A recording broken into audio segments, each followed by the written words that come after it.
ಮಾಜಿ ಸೈನಿಕ ಅಂಗವಿಕಲ ಶಿವಾನಂದ ರೆಡ್ಡಿಯವರ ಪ್ರತಿಭಟನೆಗೆ ಅಖಿಲ ಕರ್ನಾಟಕ ಮಾಜಿ ಸೈನಿಕರ ಸಂಘದ ಬೆಂಬಲ.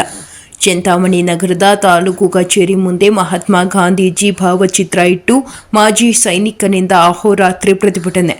ಚಿಕ್ಕಬಳ್ಳಾಪುರ ಜಿಲ್ಲೆಯ ಚಿಂತಾಮಣಿ ತಾಲೂಕಿನ ರಾಯಂಪಲ್ಲಿ ಗ್ರಾಮದ ವಾಸಿ ಮಾಜಿ ಸೈನಿಕ ಶಿವಾನಂದ ರೆಡ್ಡಿ ಎಂಬಾತ ಸೇನೆಯಲ್ಲಿರುವಾಗ ಕಾಲಿಗೆ ಗುಂಡು ತಗುಲಿ ಅಂಗವಿಕಲನಾಗಿದ್ದರಿಂದ ಅಧಿಕಾರಿಗಳು ಸೇವೆಯಿಂದ ಬಿಡುಗಡೆ ಮಾಡಿದ್ದು. ಈ ಹಿನ್ನೆಲೆಯಲ್ಲಿ ಶಿವಾನಂದ ರೆಡ್ಡಿಯವರು ಸರ್ಕಾರಿ ಜಮೀನು ಮಂಜೂರು ಮಾಡುವಂತೆ ಬೇಡಿದ್ರು.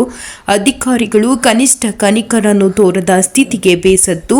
ಕಳೆದ ಕಾರ್ಗಿಲ್ ವಿಜಯೋತ್ಸವ ದಿನದಿಂದ ಚಿಂತಾಮಣಿ ನಗರದ ತಾಲೂಕು ಕಚೇರಿ ಮುಂದೆ ತನ್ನ ಪತ್ನಿಯೊಂದಿಗೆ ಅಹೋರಾತ್ರಿ ಪ್ರತಿಭಟನೆ ನಡೆಸುತ್ತಿದ್ದು, ಈ ಘಟನೆಗೆ ಅಖಿಲ ಕರ್ನಾಟಕ ಮಾಜಿ ಸೈನಿಕರ ಸಂಘದ ಪದಾಧಿಕಾರಿಗಳು ಬೆಂಬಲ ಸೂಚಿಸಿ ಸ್ಥಳಕ್ಕೆ ಆಗಮಿಸಿ ಪ್ರತಿಭಟನೆಯಲ್ಲಿ ಪಾಲ್ಗೊಂಡಿದ್ದರು.